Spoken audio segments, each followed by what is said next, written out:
जब तक जीऊं मैं आका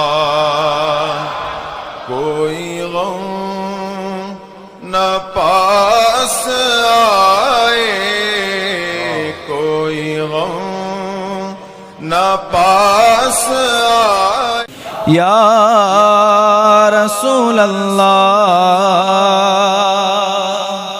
ब्रदरान मिल्लत इस्लामी, अस्सलामु अलैकुम व रहमतुल्लाहि व बरकातुहू। अल्हम्दुलिल्लाह अल्हम्दुलिल्लाहिल हन्नानिल मन्नान अल्लज़ी खलक़ल इंसान व अल्लमहुल बयान।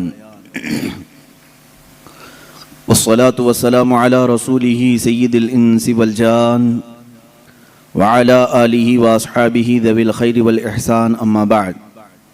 फ़अऊज़ु बिल्लाहि मिनश शैतानिर रजीम, बिस्मिल्लाहिर रहमानिर रहीम। लक़द कान लकुम फ़ी रसूलिल्लाहि उस्वतुन हसनह, सदक़ल्लाहु मौलानल अज़ीम व बल्लगना रसूलुहुन नबियुल अमीनुल मतीनुल मुख्तारुल करीम व नहनु अला ज़ालिका मिनश शाहिदीन वश्शाकिरीन वल्हम्दुलिल्लाहि रब्बिल आलमीन। बारगाह रिसालत मुआब सल्लल्लाहु तआला अलैहि वसल्लम में दुरूद पाक का हदिया पेश करें। अल्लाहुम्मा सल्लि अला सय्यिदिना व मौलाना मुहम्मद मअदनिल जूदि वल करम व आलिहि व अस्हाबिहिल किराम इब्निहिल करीम व बारिक व सल्लिम सलातन दाइमतन सरमदन अबदा। अज़ीज़ान गिराम वक़ार, हर इंसान की ज़िंदगी दुनिया में इम्तिहान है। इसका नतीजा आखिरत में मिलने वाला है और हमारे इम्तिहानात जो शुरू होते हैं बुलूगियत के बाद, मर्द हो या औरत बालिग होने के बाद, वह इम्तिहान के मैदान में कदम रख चुके हैं। और हमारी जवानी और हमारा बुढ़ापा अल्लाह ने अगर दिया है तो ज़रूरी नहीं कि हर इंसान बूढ़ा होकर के ही मरे, बाज़ को जवानी में मौत आ जाए। लेकिन जवानी और बुढ़ापा ये दो ऐसी फसलें हैं, दो ऐसे मौसम हैं जिन दोनों जिंदगियों में इम्तिहान होते हैं। लेकिन कड़ा इम्तिहान जवानी का है। बुढ़ापे में बहुत सारे लोग शरीफ हो जाते हैं, अल्लाह ताला उन्हें वापस सीधे रास्ते पर ले आता है, ये फजल करम है उसका। लेकिन जवानी जितने लोगों के पास आई है, ये कड़ा इम्तिहान गुजार रहे हो। इसी जिंदगी में बहुत सारी नई चीजें तुम्हारे यहाँ आती हैं जो न बचपने में होती हैं न बुढ़ापे में होती हैं। ये जो दरमियानी जिंदगी है, ये बहुत सख्त तरीन इम्तिहानात की जिंदगी है।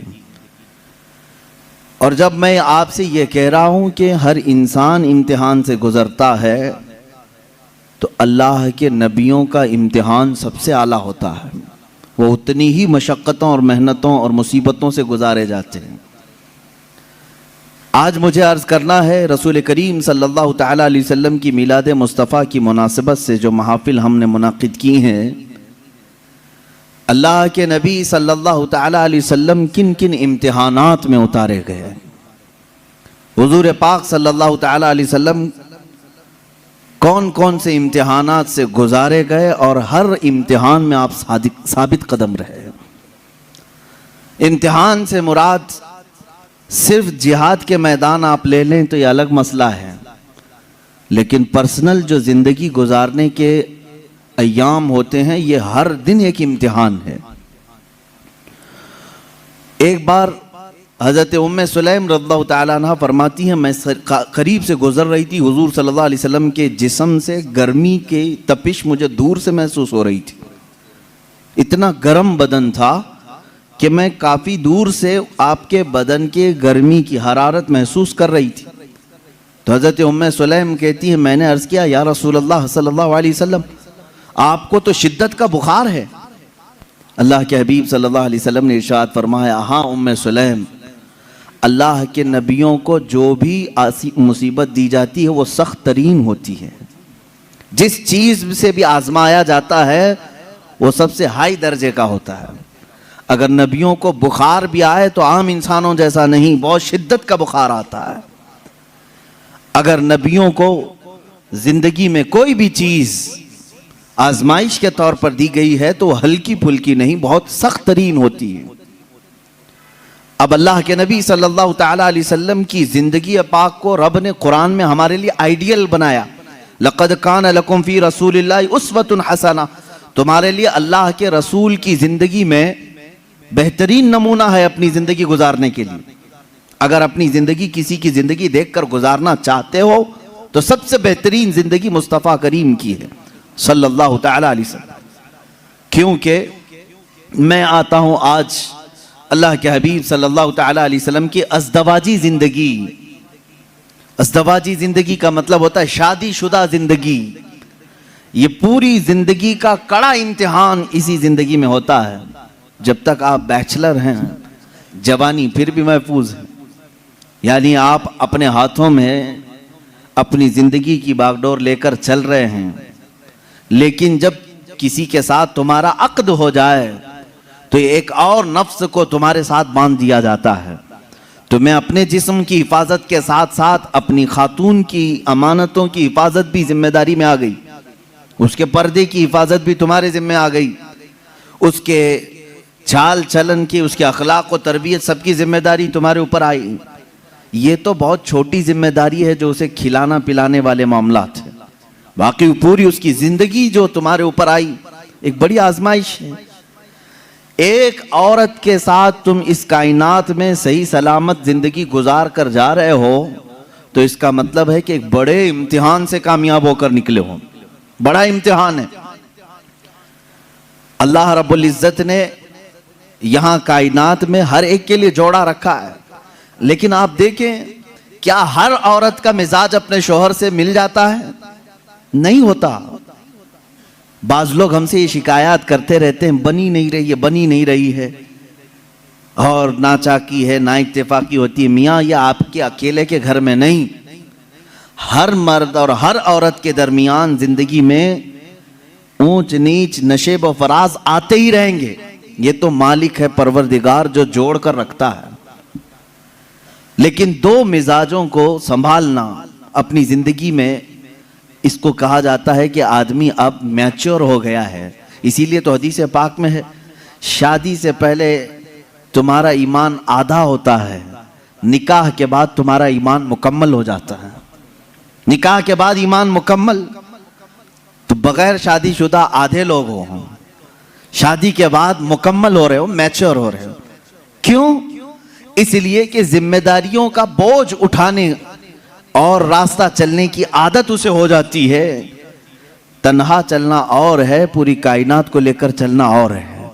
अब यहां मुझे बताओ मेरे अजीजों, एक औरत के साथ जिंदगी गुजार कर दुनिया से जाना एक कठिन इम्तिहान है। वहीं मेरे आका सल्लल्लाहु तआला अलैहि वसल्लम ने 11 अज़वाज मुतहरात के साथ जिंदगी गुजारी और किसी एक से भी हुजूर सल्लल्लाहु अलैहि वसल्लम की एक शिकायत भी नहीं सुनी हमने। आज दुनिया में चाहे जो भी परहेजगार हों, जैसे भी हों, बड़े से बड़े बादशाहों की बीवियां हों, लेकिन उनको अपने शोहरों से कहीं ना कोई शिकायत होगी। कुछ भी हो सकती है, सब कुछ अच्छा रखा हो, लेकिन किसी दिन उसकी ख्वाहिश के मुताबिक उसकी मिठाई ना मिली तो उसे शिकायत है अपने शोहर से, मुझे मिठाई नहीं खिलाया आज। ये सब की जिंदगियों में औरतों को अपने शोहरों से कुछ ना कुछ शिकायत है।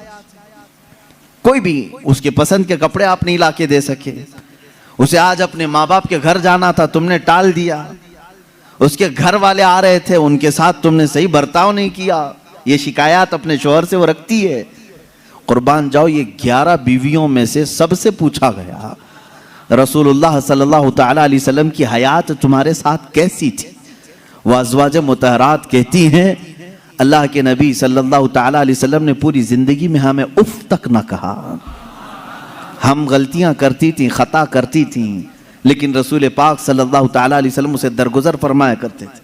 मेरे अजीजों, इसका मतलब है हुजूर सल्लल्लाहु तआला अलैहि वसल्लम को अज़दवाजी जिंदगी में भी आजमाया गया तो बड़े इम्तिहानों से। यहाँ हम एक बीवी के साथ इम्तिहान में आए हैं, रसूल पाक सल्लल्लाहु तआला अलैहि वसल्लम ने 11 अज़वाज मुतहरात के साथ अदल व इंसाफ का परचम बुलंद किया है। कोई एक बीवी भी शिकायत नहीं कर सकती। हुजूर पाक सल्लल्लाहु तआला अलैहि वसल्लम खुद अपनी हदीस में इरशाद फरमाते हैं, खैरुकुम लिअहलिही, तुम में सबसे बेहतर आदमी वो है जो अपने घर वालों के पास अच्छा हो, अपने अहलो अयाल के पास अच्छा हो, वो सबसे अच्छा आदमी है। हाँ, बाहर बहुत नेक बनता है, अंदर जाकर के सारी शराफत खत्म हो जाती है। ऐसे बहुत सारे लोग हैं, बाहर उनको देखा जाए तो उनके हाथ में तस्बीह मुसल्ला सब कुछ है, औरतों के साथ बदतमीजी और बुरा सलूक भी है। ऐसे कई लोगों की औरतें भी शिकायत दर्ज कराती हैं और वो कहती हैं कि हमारे शोहर कोई नमाज कज़ा नहीं करते, और प्लस ये कि मेरे पास जो शिकायत आती हैं उसमें एक एडिंग ये भी रहती है, आपका कोई बयान भी मिस नहीं करते हैं। उसके बावजूद उनकी शिकायत ये होती है कि घर में उनका सलूक बहुत बुरा है, हमें खिंजीर कहते हैं, हमें कुत्ता कहते हैं। शोहरों के मुतालिक औरतों की शिकायत है मेरे ऐसी, मैं पर्टिकुलर किसी एक को टारगेट नहीं कर रहा। जिसकी जिंदगी में ये मामलात हैं वो तौबा कर ले, इसलिए कि मेरे आका सल्लल्लाहु अलैहि वसल्लम ने फरमाया, औरत तो औरत है, जानवर के साथ भी अगर तुमने बुरा सलूक किया तो क़यामत के दिन उस जानवर को भी बदला दिलाया जाएगा। वो जानवर अपने सींग निकाल कर तुम्हें मारेगा, क़यामत के दिन वो अपना बदला लेगा। उसके चेहरे पर अगर किसी ने मारा है, नाहक बगैर ईजा देने वाले जानवर को तुमने मारा है, तो उसका बदला क़यामत के दिन दिलाया जाएगा। औरत तो औरत है, और अल्लाह ताला ने तुम्हारे जिम्मे में दिया है ये कह करके नहीं कि लो इससे जितना चाहे काम ले लो, बल्कि इस सिन्फे नाजुक को अल्लाह ने तुम्हारी तरबियत में अता किया है। यूं ही समझो कि अगर तुम्हारे पास कोई नर्म और नाजुक चीज सरपरस्ती और निगरानी के लिए दे दी जाए तो उसकी कैसी हिफाजत करते, उसी तरह से तुम्हें हिफाजत करने का हुक्म है। अब और एक बात, हुजूर पाक सल्लल्लाहु ताला अलैहि वसल्लम की जो अज़दवाजी जिंदगी है, आइली जिंदगी उसको कहें, हुजूर सल्लल्लाहु ताला अलैहि वसल्लम की जो शादीशुदा जिंदगी है, इसके मामलात ऐसे हैं कि सारी बीवियां ऐसे हुजूर के पास नहीं आ गई थी कि वो पहले से बहुत ही आला किस्म की अखलाक और किरदार और सारे तमाम तर सिफात लेकर नहीं, बल्कि मुहद्दिसीन फरमाते हैं हुजूर पाक सल्लल्लाहु ताला अलैहि वसल्लम की सोहबत ने उन्हें कामिल बनाया है। यहां से एक बात पता चलती है कि तुम पहले से हूर ढूंढ रहे हो, पहले से ऐसी हो कि उसके अंदर ये क्वालिटी होनी चाहिए। अल्लाह के रसूल सल्लल्लाहु ताला अलैहि वसल्लम ने निकाह करके उन्हें कामिल बनाया है। औरतों की अखलाक, औरतों की जो आदत होती हैं वो सब में होती हैं। अज़वाजे मुतहरात जो हुजूर के निकाह में आई, औरतों वाली सिफात उनके अंदर भी थी, उनके अंदर भी थी। जैसे कि हजरत आयशा सिद्दीक़ा रज़ियल्लाहु ताला अन्हा के मुतालिक कई हदीसों में मिलता है, छोटी उम्र की थी, हुजूर पाक सल्लल्लाहु ताला अलैहि वसल्लम ने हर मकाम पर उनकी तरबियत की और उन्हें एक मह कामिल बनाया, बल्कि उम्मत के कई सहाबा का उस्ताद उन्हें बनाया। हजरत आयशा सिद्दीक़ा ने इतनी हदीसें मेरे आका से रिवायत की कि हमारी आधी शरीयत उनकी रिवायत की हुई हदीसों से चल रही है। लेकिन वो निकाह में जब आई थी, कई मर्तबा के मामलात हैं हुजूर पाक सल्लल्लाहु ताला अलैहि वसल्लम के साथ उनके कैसे मामलात थे, अपनी बीवियों के साथ हुजूर का सलूक कैसा था। वो कायनात के आका व मौला हैं, लेकिन अपनी औरतों के लिए हुजूर शोहर ही थे। शोहर, जिस तरह एक औरत को अपने शोहर के साथ बात करने की इजाजत है, खेलने की इजाजत है, लुत्फ उठाने की इजाजत है, हुजूर पाक सल्लल्लाहु ताला अलैहि वसल्लम की हर बीवी को यह इख्तियार हासिल था। अल्लाह के नबी सल्लल्लाहु ताला अलैहि वसल्लम अपने घर जाते तो उसी अंदाज से रहते जैसे एक शोहर मोहब्बत करने वाला अपनी बीवी के साथ रहता है। यानी तुम्हारा मनसब, तुम्हारा ओहदा, अल्लाह ताला ने हुजूर को जो मनसब अता किया वो किसी को नहीं मिला, लेकिन रसूल करीम सल्लल्लाहु अलैहि वसल्लम ने अपनी बीवियों के साथ शोहर वाला सलूक फरमाया। ये कहने का मतलब क्या है मेरे अजीजों, हो सकता है तुम कंपनी के सेठ हो, तुम्हारे हाथ के नीचे 100 मुलाजिम काम कर रहे हो, लेकिन घर में जाओ तो सेठ नहीं शोहर ही बन के जाओ। हो सकता हो तुम उस्ताद हो, बाहर तुम टीचर हो, तुम्हारे सैकड़ों की तादाद में शागिर्द हो, घर जाकर के भी टीचर ही ना बनो। घर जाकर के भी प्रोफेसर ही ना बनो, बल्कि घर में तुम अपनी बीवी के साथ तुम शौहर ही हो, तुम कंपनी के सेठ बाहर, तुम उस्ताद बाहर, लेकिन खातून के साथ शौहर वाले सुलूक में यह होना चाहिए, कभी औरत तुम्हारे साथ मजाक कर ले तो इस तरह बिगड़ने की जरूरत नहीं कि बाद लोगों के मुतालिक ये सुना है, वो कहते हैं बाहर 200 लोग मेरे हाथ के नीचे काम करते हैं, तू कैसी औरत है, तुझे बात करने की तमीज नहीं। बाहर जानती हो मेरे कितनी इज्जत होती, बाहर जानती हो लोग मुझसे टाइम लेते हैं बात करने का, और तू मेरे साथ तू तड़ाक करती है। मेरे अजीजों, अल्लाह ताला ने उसे तुम्हारा हमराज बनाया है, शरीक हयात बनाया है, लाइफ पार्टनर है, उसको इतना इख्तियार दिया करो जितना तुम उसके साथ इख्तियार रखते हो। ये मेरे आका सल्लल्लाहु अलैहि वसल्लम की जिंदगी पाक, घरेलू हालात की खुशगवार जिंदगी हुजूर की मैं बताऊं। माँ आयशा सिद्दीक़ा रज़ियल्लाहु ताला अन्हा एक कुंवारी औरत हैं, बाकी हुजूर सल्लल्लाहु अलैहि वसल्लम की सारी अज़वाज मुतहरात जितनी भी आई या तो बेवा थी या मुतल्लका थी। हजरत खदीजा रज़ियल्लाहु ताला अन्हा सबसे पहले निकाह में आई हुजूर सल्लल्लाहु अलैहि वसल्लम की। हजरत खदीजा बिनते खुवैलिद मक्का की मशहूर खातून थी, आपके अखलाक की वजह से पूरे मक्का वाले आपको ताहिरा कहते थे, आपका लक़ब ताहिरा था। आपका निकाह पहले अबू हाला नाम के एक शख्स से हुआ, उनके इंतकाल के बाद अतीक नामी एक दूसरे शख्स से हुआ, फिर उसके इंतकाल के बाद 2 शादियां ऑलरेडी हो चुकी थी आपकी, फिर आपकी उम्र 40 साल की हुई। रसूल करीम सल्लल्लाहु ताला अलैहि वसल्लम ने अपनी जिंदगी पाक में पहला निकाह अपनी 25 साल उम्र में 40 साल की बेवा खातून से निकाह फरमा रहे हैं।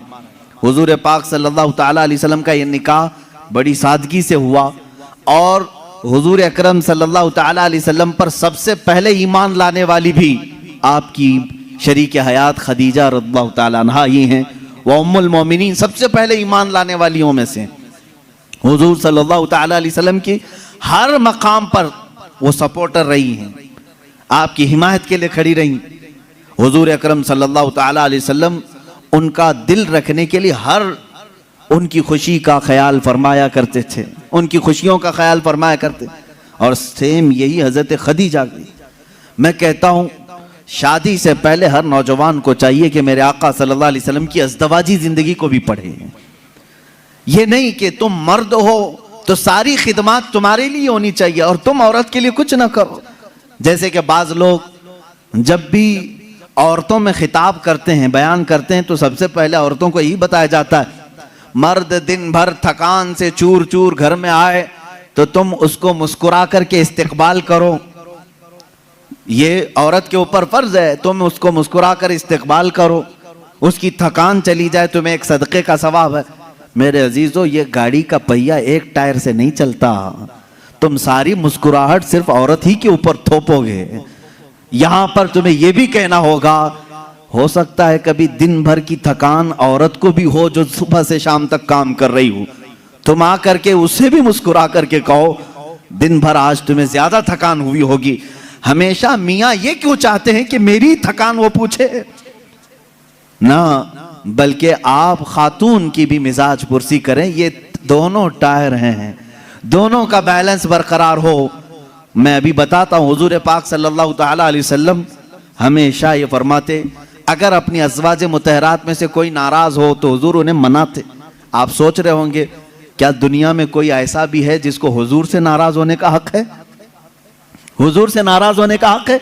हाँ, सिर्फ बीवियों को हक था जो आम जिंदगियों में होता है, लेकिन उस नाराजगी का मतलब रसूल से नाराजगी नहीं, शौहर से किसी मामले में हो।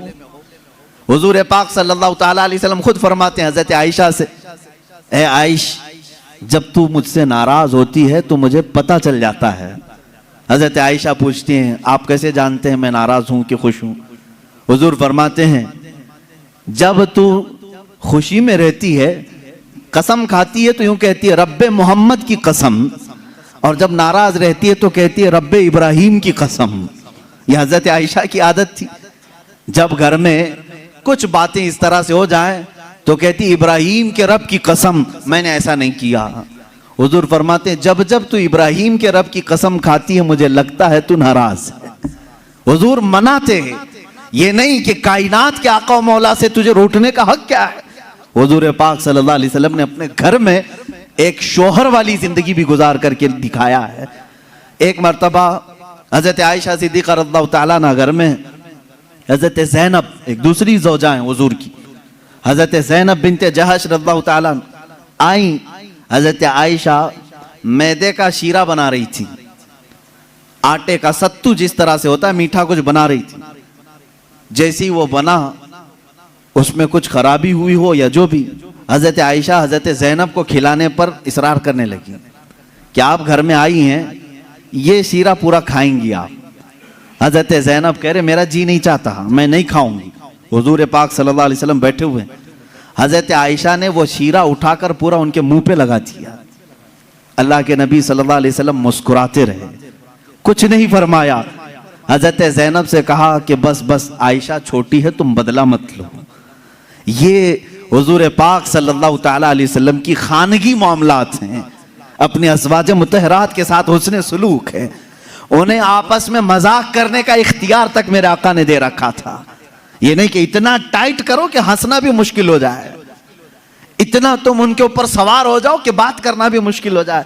नहीं, रसूल पाक सल्लल्लाहु ताला अलैहि वसल्लम ने अपनी अज़वाज मुतहरात को एक खुशहाल जिंदगी गुजारने के घर इनायत फरमाए थे। आप अंदाजा कर सकते हैं, हर बीवी के लिए अलग मकान, हर ज़ौजा के लिए अलग मकान। हुजूर पाक सल्लल्लाहु ताला अलैहि वसल्लम की आदत मुबारका थी, हर खातून के पास बारी बारी तशरीफ ले जाते हैं, सबके पास बराबर का बराबर वक्त देते। हजरत आयशा रज़ियल्लाहु ताला ने उसमें सबसे छोटी उम्र के लिहाज से। मैं यही कह रहा हूं कि औरत को तरबियत देकर कामिल बनाना यह अखलाक रसूल है। हुजूर सल्लल्लाहु ताला अलैहि वसल्लम की सुन्नत पर अमल करना चाहते हो नौजवानों, पहले से ये समझ करके चलो।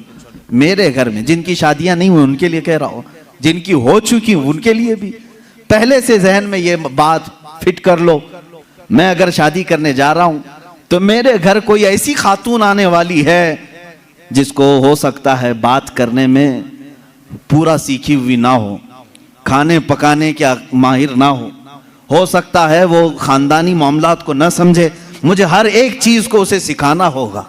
तुम अगर पहले से ये सब चीजें जहन में रखोगे तो झगड़े और ना इत्तेफाकी की बात नहीं आई।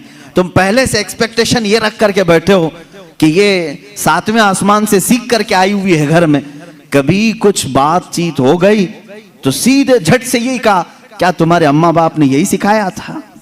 यही बात। और सास भी अपने बहू से यही कहती है, रोटी नहीं बने, अम्मा क्या सिखाई तेरी तुझको, अब तक क्या करती रही? मेरे अजीजों, रसूल पाक सल्लल्लाहु ताला अलैहि वसल्लम के पास हजरत आयशा जब आई, 9 साल की उम्र में थी, उनकी सहेलियां कहती हैं आटा गूंथते गूंथते वो सो जाती थी, उसी में सो जाती थी, रात हो जाती थी। हुजूर पाक सल्लल्लाहु ताला अलैहि वसल्लम ने एक दिन भी सख्ती नहीं फरमाई कि आयशा आटा गूंथते गूंथते सो गई, आटे में ही हाथ रह गए। हुजूर अकरम सल्लल्लाहु ताला अलैहि वसल्लम ने उन्हें मह कामिल बनाया। ये अल्लाह के रसूल सल्लल्लाहु अलैहि वसल्लम के अखलाक करीमा है। औरतों को तुम जिस कदर अच्छी तरबियत दोगे, तुम्हारी मोहब्बत उतनी ही उनके दिलों में होगी और उतनी ही अजमत भी बढ़ेगी, उतनी अजमत बढ़ेगी। और रसूल पाक सल्लल्लाहु ताला अलैहि वसल्लम की इस अजीम सुन्नत पर भी अमल होगा। बाज लोग ये सोचते हैं कि फुल हाई क्वालिफाइड चाहिए, पूरी तरह से मैच्योर चाहिए, तो तुम्हारा ये एक्सपेक्टेशन बाज दफा तुम्हें धोखा दे देता है। तुम जो कुछ भी सोच करके रखे हो वो नहीं आई, चिड़चिड़ हो जाता है, दिमाग में अलग अलग वसवसे आने लगते हैं, फिर दूसरे का ख्याल आने लगता है, और फिर दूसरी भी वैसी निकली तो क्या करोगे? इसीलिए अखलाक रसूल ये है। अल्लाह के नबी सल्लल्लाहु अलैहि वसल्लम के पास वो औरतें आई जो अलग अलग खानदान की थी, अलग अलग मिजाज की थी, अलग अलग कबीलों की थी। अरे यहूदियों के खानदान से हुई बिन अख्तब की बेटी सफिया रज़ियल्लाहु ताला अन्हा हुजूर के घर आई। उनके पूरे रस्म रिवाज अलग थे, सारे खानदानी मामलात अलग थे, लेकिन क्या कभी वो मिसमैच हुई हुजूर के साथ? रसूल पाक सल्लल्लाहु ताला अलैहि वसल्लम ने उनके साथ भी जिंदगी कैसे गुजारी? हजरत सफिया रज़ियल्लाहु ताला अन्हा हुजूर सल्लल्लाहु ताला अलैहि वसल्लम की बारगाह में जब आई, देखें हुजूर अदल कैसे करते थे बीवियों के साथ। ये खानदान था बनी इसराइल का, यहूदियों का। हजरत मूसा अलैहिस्सलाम से जो चला है वो खानदान था। मूसा अलैहिस्सलाम की औलाद वो मदीने तैयबा में थी, उन्हीं के खानदान से हजरत सफिया आई थी। जब शादी हुई तो औरतों में आपस में बातें होती रहती हैं, सौतनों के मामलात रहे। हुजूर की एक ज़ौजा हजरत आयशा हैं, जिनके बाप सिद्दीक अकबर हैं। एक ज़ौजा हुजूर की हजरत हफ्सा हैं, जिनके वालिद उमर इब्न खत्ताब हैं रदी अल्लाह ताला अन्हु। एक हजरत अबू बकर की बेटी हुजूर के निकाह में है, एक हजरत उमर की बेटी हुजूर के निकाह में। ये दोनों मिलती थी तो बड़ी लंबी बातें भी होती थी।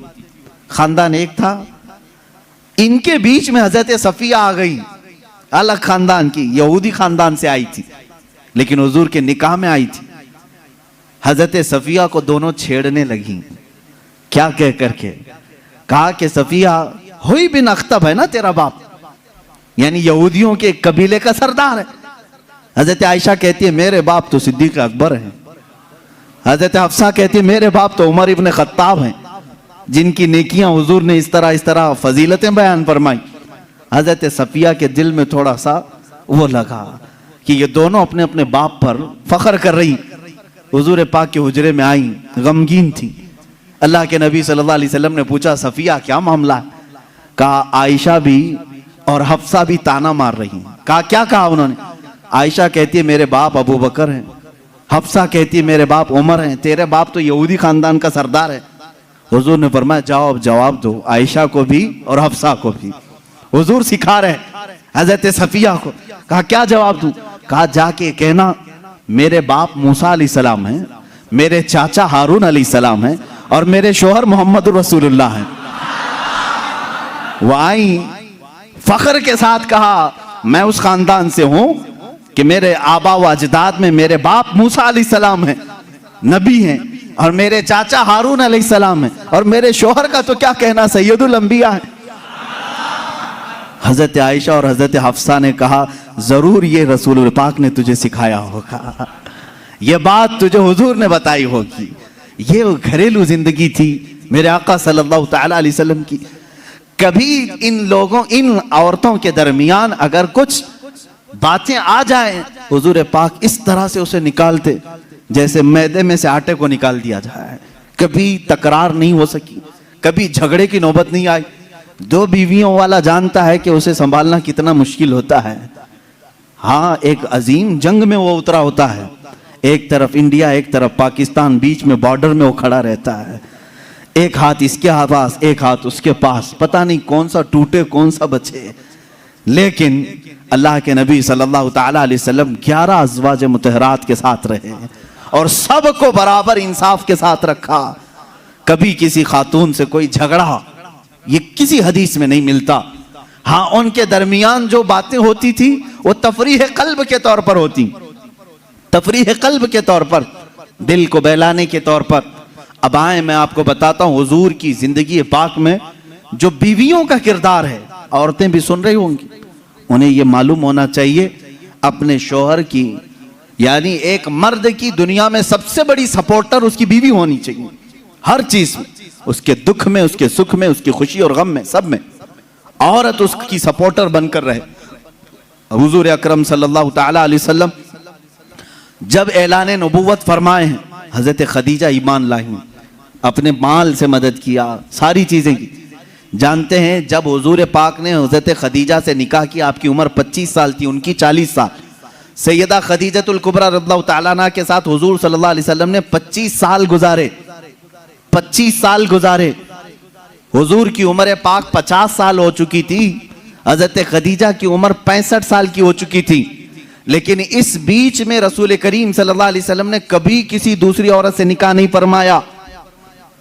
इन 25 सालों में हुजूर सल्लल्लाहु अलैहि वसल्लम ने किसी दूसरी औरत से निकाह नहीं किया, सिर्फ हजरत खदीजतुल कुबरा के साथ रहे। उसकी वजह यह थी कि ये औरत आम औरतों की तरह नहीं थी। हुजूर सल्लल्लाहु ताला अलैहि वसल्लम की ऐसी सपोर्टर कि रहती दुनिया तक उनके एहसानात पूरी उम्मत नहीं चुका सकती, पूरी उम्मत नहीं चुका सकती। हुजूर पाक सल्लल्लाहु ताला अलैहि वसल्लम जब मदीना तैयबा तशरीफ लाए, हजरत आयशा निकाह में आई थी। ये भी हदीस है हजरत आयशा की, कहते हैं हर बात पर हुजूर सल्लल्लाहु अलैहि वसल्लम खदीजा का जिक्र करते थे। हजरत आयशा कहती है कभी मुझे गैरत आती थी और मैं कहती थी कि सिर्फ आपकी एक ही बीवी है क्या हजरत खदीजा, हर बात में आप खदीजा का ही जिक्र करते हैं। हुजूर सल्लल्लाहु ताला अलैहि वसल्लम हजरत आयशा से कहते, आयशा हाँ वो उस बीवी की तरह कोई दुनिया में आ ही नहीं सकती, मैं उसका जिक्र हमेशा खैर के साथ करता रहूंगा। हजरत आयशा सिद्दीका जब कभी हजरत खदीजा के मुतालिक सवाल करती, मेरे आका फरमाते जब पूरे मक्का वालों ने मुझे झुटलाया था तो खदीजा ने अपनाया था, जब लोग मुझ पर सोशल बाइकाट कर चुके थे खदीजा ने अपना पूरा माल मुझ पर कुर्बान किया था, जब लोग हमें अपने घरों से दूर कर चुके थे तो खदीजा मेरे साथ दिन और रात रहा करती थी। हुजूर सल्लल्लाहु ताला अलैहि वसल्लम के लिए ये कैसी सपोर्टर थी जानते? गारे हिरा 3000 फीट ऊंची पहाड़ी आज भी मक्का में मौजूद है। मेरे आका सल्लल्लाहु ताला अलैहि वसल्लम अपनी इबादतों के लिए गारे हिरा जाते थे और वहां कभी कभार 2-2 दिन 3-3 दिन तक आप क़याम फरमाते। हुजूर पाक सल्लल्लाहु ताला अलैहि वसल्लम के लिए हजरत खदीजा अपने घर से खाना लेकर दिन में 2 मरतबा, कभी 2 दिन में 3 मरतबा ऊपर चढ़ करके जाया करती। आज जो गए हैं उम्रा या हज के लिए, जिन्होंने चढ़ाई की होगी उन्हें मालूम है, एक बार चढ़ के आने के बाद 8 दिन सो जाते हैं लोग, इतनी तकलीफ होती है। बहुत ऊंची पहाड़ी है और माँ सैयदा खदीजतुल कुबरा रज़ियल्लाहु ताला अन्हा रोजाना अपने रफीक हयात सरकार दो आलम सल्लल्लाहु अलैहि वसल्लम के लिए अपने घर से खाना लेकर उतनी बुलंदी पर जाती। और कभी हुजूर सल्लल्लाहु अलैहि वसल्लम उतर रहे होते गारे हिरा से, या अपने घर के बाहर आकर खड़ी होकर इंतजार करती। लोग गुजरने वाले कहते हैं खदीजा आ जाएंगे तेरे शोहर, अभी ऊपर से उतर रहे हैं, तो बाहर क्यों खड़ी है, छांव में खड़ी हो जा। हजरत खदीजा कहती मुझे ये ज़ेब नहीं देता कि मेरे शोहर धूप में चले आ रहे हो और मैं छांव में खड़ी रहूं, जब तक वो मेरे पास ना आ जाए मैं भी वहीं से ही खड़ी रहूं, इसलिए कि वो धूप में आ रहे हैं तो मैं भी धूप में खड़ी रहूं।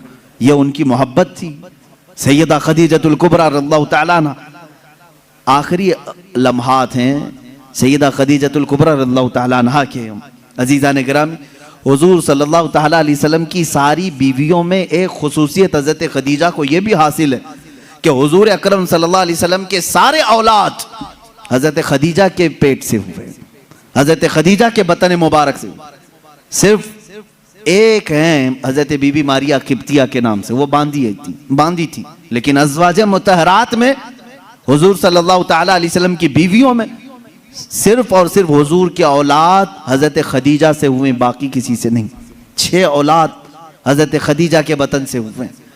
हुजूर पाक सल्लल्लाहु ताला अलैहि वसल्लम के औलाद की माँ हजरत खदीजा, बल्कि यूं समझो आज पूरी कायनात में फैले हुए सादात की भी माँ हजरत खदीजतुल कुबरा।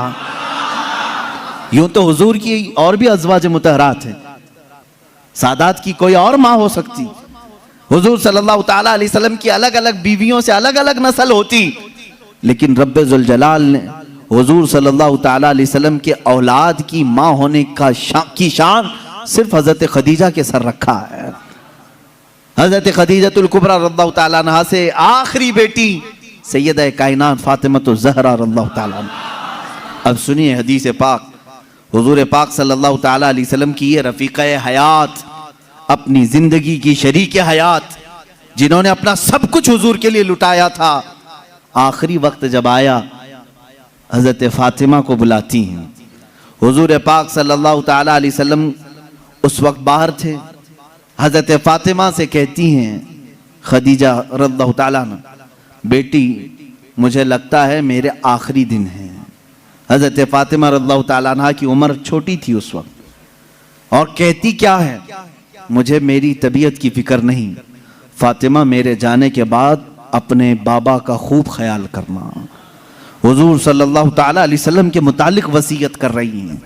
हजरत फातिमा से कह रही, मैंने जिंदगी के हर लम्हे ये कोशिश करती रही कि रसूल पाक सल्लल्लाहु ताला अलैहि वसल्लम के दिल अक़दस पर एक हल्की खराश भी ना आने पाए। ए फातिमा, तुम में से कोई भी अपने बाप के मुतालिक एक हल्की खराश आने वाला भी मामला ना करना। उस मर्ज की वक्त ये वसीयत कर रही हैं जिस मर्ज में आपकी वफात हुई। हजरत खदीजा रदी अल्लाह ताला अन्हा और दुनिया की मालदार खातून थी, बड़ी मालदार थी मक्का की, लेकिन जानते हैं आखिर वक्त वसीयत क्या कर रही?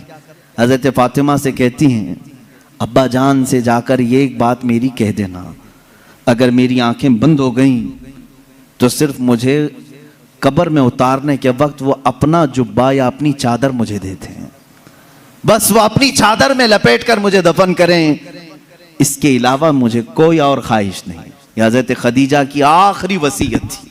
हुजूर पाक सल्लल्लाहु ताला अलैहि वसल्लम की वो रफ़ीक़ा हयात जिन्होंने जिंदगी में हुजूर के हर कदम पर साथ दिया है, हर कदम पर।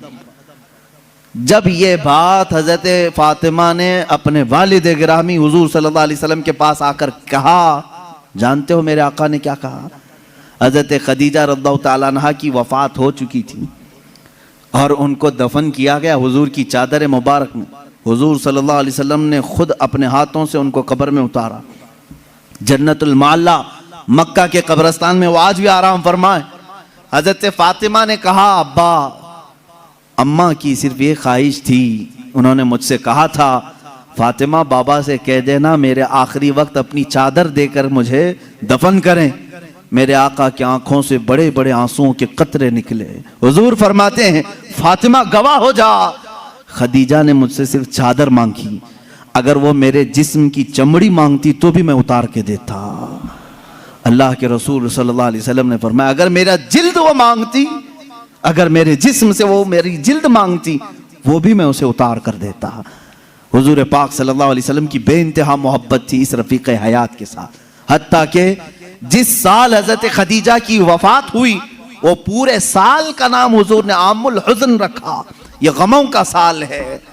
मेरे आका सल्लल्लाहु अलैहि वसल्लम बहुत गमगीन थे आपकी वफात पर। एक लाइफ पार्टनर दुनिया से चला जाए तो मेरे अजीजों वाकई दिल का सदमा है ये। लोग तो ये समझते हैं बीवी खेलने का नाम है, बीवी सिर्फ और सिर्फ मजे लेने का नाम है, एक मशीन का नाम है, अपने घरों के काम काज कराने वाली बांदियों का नाम है। ऐसा नहीं है, बल्कि तुम्हारा और उसका जिस्म जब मिलता है तो यूं समझ लो अब जिस्म दो होंगे लेकिन जान एक हो जाती है। और वही हकीकी जिंदगी है। जिनकी जिंदगियों में इस तरह की मोहब्बत नहीं वो जहन्नम बन जाती है दुनिया में। शोहर छोटी छोटी बात पर औरत के पीछे लगा हुआ है, औरत छोटी छोटी बात पर मर्द के सर पर चढ़ी हुई है। कौन सी खाक जिंदगी गुजार रहे हो? रसूल पाक सल्लल्लाहु ताला अलैहि वसल्लम ने आसमानों की खबर दी, हजरत खदीजा ने कबूल कर ली। यह और बात है कि वो अल्लाह के रसूल थे, उनकी हर बात तस्लीम करना जरूरी, लेकिन वो हमारे लिए नमूने अमल भी हैं। अल्लाह ने कुरान में हमारे लिए फरमाया, तुम्हारे लिए रसूल की जिंदगी सबसे बेहतरीन नमूना है, आइडियल है। औरतों को चाहिए कि वो माँ खदीजा के अखलाक को सीखें, अपने शौहर के साथ कहां कहां खड़ा होना चाहिए। और मर्दों को ये चाहिए कि अपनी बीवियों की मुआसात, उनकी गम के मुतालिक उनके हालात की खबरगिरी कैसे किया जाए। जब बीमार हो जाए औरत तो तुम्हारे ऊपर यह फर्ज है मेरे अजीज कि उसकी तीमारदारी करो। आज कितनी बुरी रस्म है, कितना बुरा रिवाज है। जैसे औरत बीमार हो जाए उसे भगा दिया जाए, जाओ अम्मा के पास, मायके में चली जाओ, जब ठीक ठाक होना तो आ जाना। तुमने उससे जो कबिलतू कहा था, निकाह में कबूल किया था, क्या सिर्फ अच्छी अच्छी चीजें कबूल किया था? यही हाल अगर तुम्हारे साथ हो जाए, निकाह कर लिया, 4 महीने के बाद तुम्हारा पैर सड़ गया, क्या करेगा, क्या करोगे? मेरे अजीजों, जिंदगी में दोनों किस्म के मामलात मैंने देखे। बाज वो औरतें हैं जो अपने मर्दों की माजूरी के जमाने में भी उनके साथ लगी रही और वो जन्नती औरतें हैं। और इसी तरह बाज वो मर्द हैं जिन्होंने औरतों की बीमारी में भी उनका साथ दिया। मैं जानता हूं ऐसे मामलात, मेरे सामने एक मामला ऐसा आया था जो दिल दहला देता है। मैं अक्सर बच्चों से कहा करता हूं, यह हकीकी वाकया है मेरे अजीज, चंद सालों पहले का हकीकी वाकया।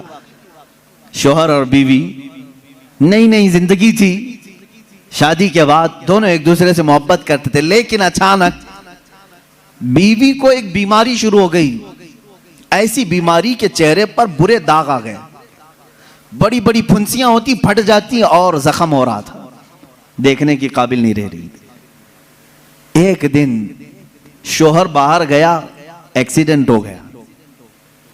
शोहर गया, एक्सीडेंट हो गया, और उसके बाद वापस आया तो उसकी आंखें जा चुकी थी, नाबीना हो गया। उसको घर लाया, खातून उसकी तीमारदारी करती रही, इयादत करती रही, सही हो गया, लेकिन पकड़ करके चलाना पड़ता था। लेकिन बीवी की बीमारी ऐसी थी कि दिन ब दिन वो गलती जा रही थी, घटती जा रही थी, और वो दाग भी बढ़ते जा रहे थे। लेकिन उसके लिए एक खुशी ये थी कि शोहर उसे देख नहीं रहा है। औरतें तो यही चाहती हैं ना कि अगर मेरी बदनुमा कोई चीज हो तो कम से कम मेरे मर्द से छुपी रहे। तो उसे एक खुशी ये थी कि शोहर देख नहीं रहा है, आंखें जा चुकी। इसी हालत में उसकी तकरीबन 2 साल या 3 साल गुजर गए। 2-3 साल के बाद औरत को डॉक्टरों ने कहा भी था कि ये बड़े खतरनाक मर्ज में है, इससे इलाज मुश्किल है, इसका इलाज मुश्किल है। 3 साल या करीब करीब इतने सालों में औरत की वफात हो गई, औरत इंतकाल कर गई, और लोगों ने जनाजा उठाया, दफन किया। मर्द जो था बड़ा गमगीन कि हाथ पकड़कर रोजाना उठाती थी, चलाती थी, फिराती थी, खिलाती थी, सब कुछ। जब जनाजा चला गया, लोग आए तो देखा कि मर्द खुद से अपने घर में अंदर जा रहा है, बर्तन ला रहा है, गिलास ला रहा है, खुद से सारे काम कर रहा है, कोई पकड़ने वाला नहीं, सब चीजें। मोहल्ले वालों ने पकड़ करके कहा, तुझे सब दिख रहा है? उसने कहा, मैं कभी अंधा हुआ ही नहीं था, मैं कभी अंधा हुआ ही नहीं था। 3 साल से तो सिर्फ मैंने अंधा होने का एक बहाना तलाश कर लिया था, सिर्फ इसलिए कि मेरी बीवी ये सोच रही थी कि मेरे चेहरे पर बदनुमा दाग है, मेरा शोहर मुझे कहीं छोड़ ना दे। मैंने उसकी फीलिंग को बरकरार रखने के लिए अंधे होने का नाटक किया था, और वो इस दुनिया से खुशी खुशी गई है।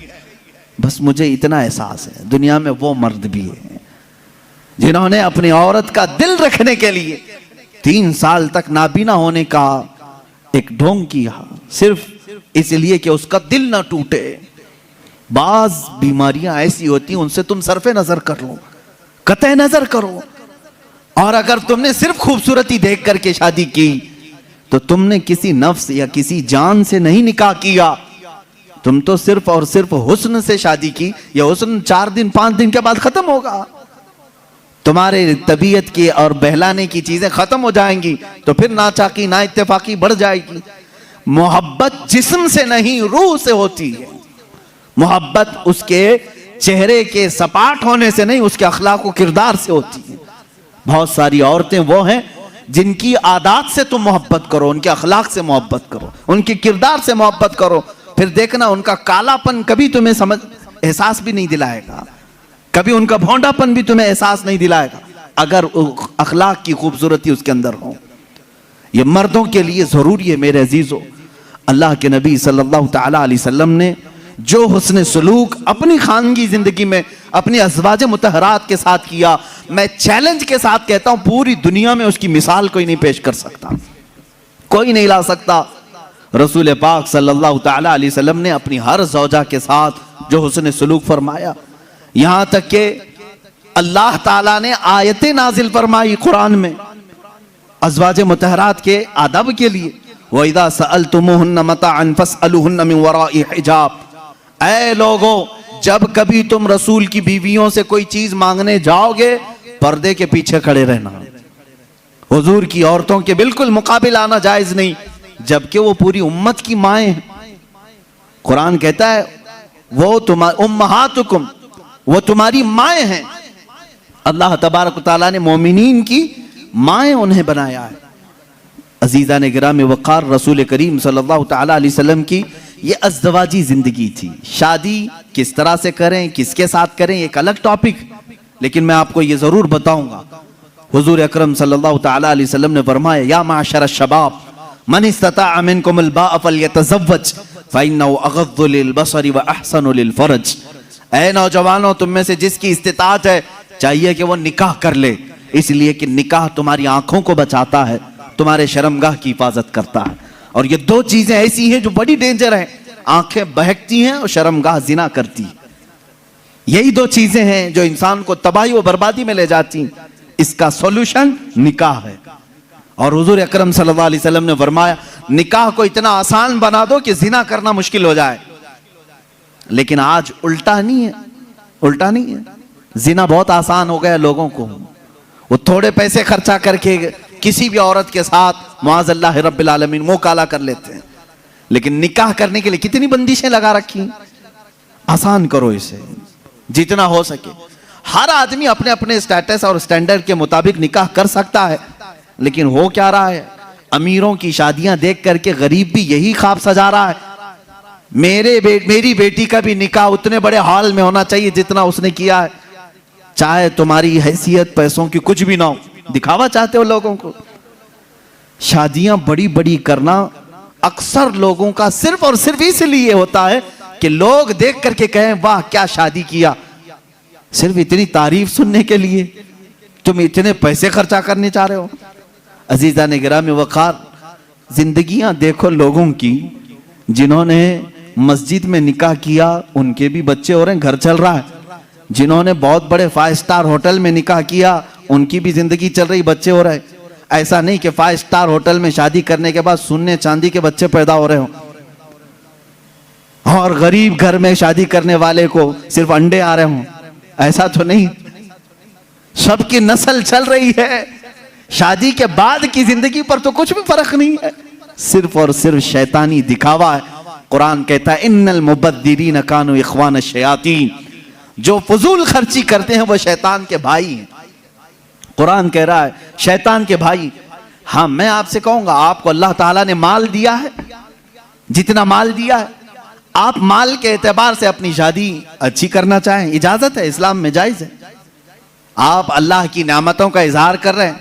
लेकिन उन लोगों से मेरा यह सवाल है जिनके पास है नहीं, कर्जे ले ले करके दिखावा कर रहे हो, क्या जरूरत है, क्या जरूरत है।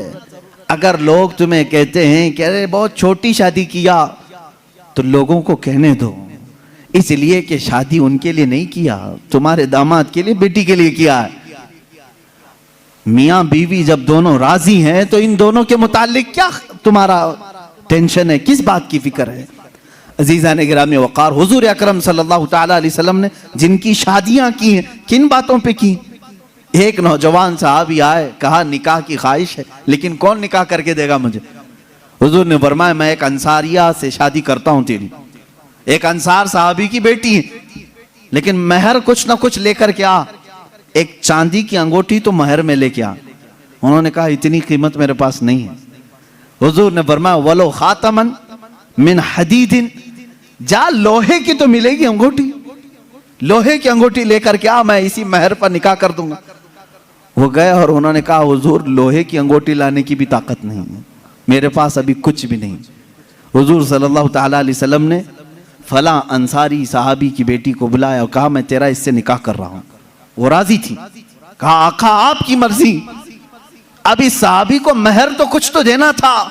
हुजूर ने पूछा हल माका मिन सूरिल कुरान, क्या तुझे कुरान की कुछ सूरे याद है। उस साहबी ने कहा कज़ा व कज़ा या रसूल अल्लाह, हाँ आका ये सूरतें याद हैं मुझे। हुजूर ने फरमाया जा ये तेरी दुल्हन को वो सूरतें याद करा, यही तेरा महर है।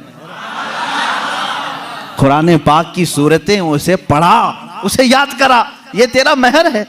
इससे ज्यादा आसान निकाह किसका हुआ होगा। ये निकाह मेरे आका सल्लल्लाहु ताला अलैहि वसल्लम ने उम्मत को तालीम दी। अजीज़ान गिरामी वक़ार, नौजवान को ये चाहिए कि हुजूर सल्लल्लाहु ताला अलैहि वसल्लम के अखलाक पर अगर वो चलना चाहे तो मेरे नबी से पूछे, आका सबसे ज्यादा बरकत कौन से निकाह में है।